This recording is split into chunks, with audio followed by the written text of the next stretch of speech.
La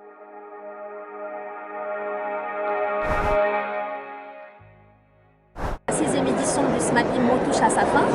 Quel bilan faites-vous de cette édition? Écoutez, on est très satisfait de cette 16e édition.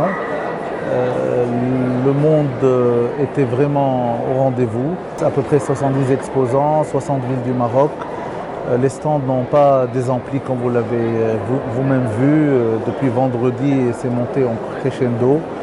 Je suis très agréablement surpris par la jeunesse aujourd'hui de cette deuxième voire troisième génération qui sont toujours aussi motivés pour acheter dans le pays d'origine. On constate également qu'il y a une qualité dans le terme de pouvoir d'achat. Est-ce que ce sont des spécificités de cette édition ou est-ce que c'est une tendance de ces dernières années? Non, si vous voulez, c'est un nouveau cycle à mon sens qui démarre. Il y a une nouvelle génération d'investisseurs, un nouveau type d'investisseur qui est plus alerte, qui est plus exigeant dans la qualité, plus exigeant dans le choix. On constate que le moyen standing et le standing est très demandé, le balnéaire est aussi demandé.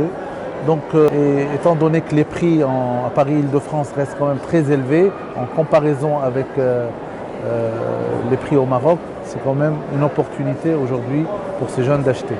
Déjà la première tendance, le sourire des gens, le sourire de nos clients nous rassure. Maintenant, parce qu'il y a beaucoup de monde, c'est des prospects, à charge à eux de faire leur job. Nous, on a fait le nôtre, on a amené du monde, on a fait une campagne exceptionnelle, vraiment à tous les points de vue. Je pense que nous, on a rempli notre contrat. C'est à eux maintenant, le monde est là, c'est un public qualifié. C'est à eux maintenant, c'est à nos exposants d'en profiter et de faire le suivi.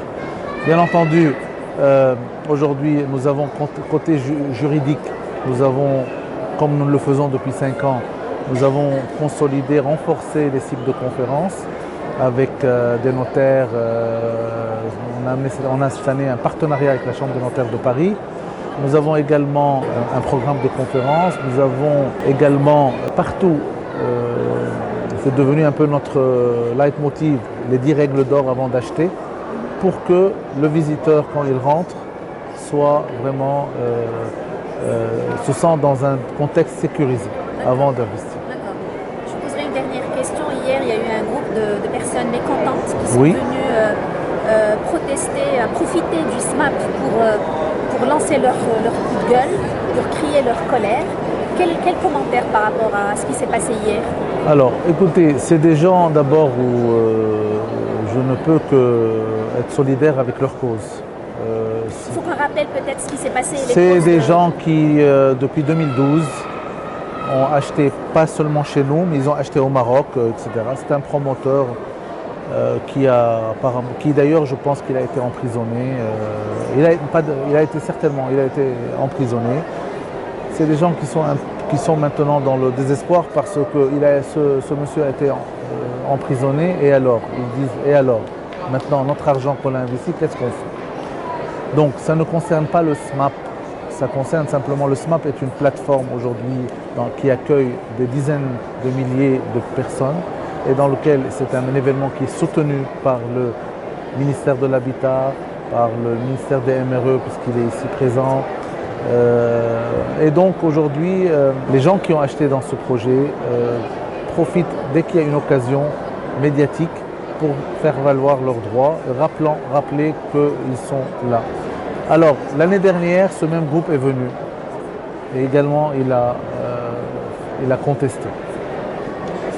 J'espère sincèrement que cette affaire soit réglée au plus vite parce que il y en a une ou quelques cas isolés comme ça qui polluent un peu le contexte général alors que nous sommes en train de sortir de cette crise de confiance. C'est vraiment regrettable et dommage qu'il y ait quelques affaires de ce type qui ne soient pas encore réglées.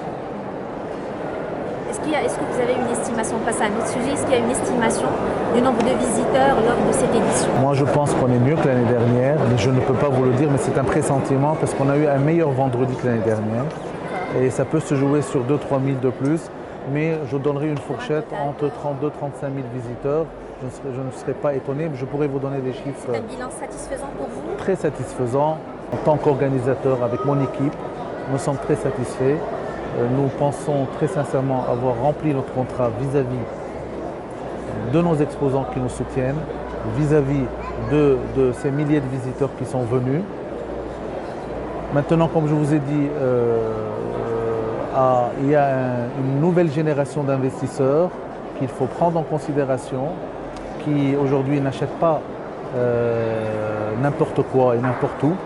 Et il faut adapter aujourd'hui des produits à eux. Même le salon doit aussi également réfléchir pour voir pour les éditions prochaines comment adapter cette offre qui peut être pas suffisante sur ce salon. Une réflexion dans ce sens? Bien sûr, un début de réflexion dans bien quel sûr, sens? bien Dans quel sûr, sens? bien sûr, bien sûr qu'il y a toujours aujourd'hui quand c'est des cycles.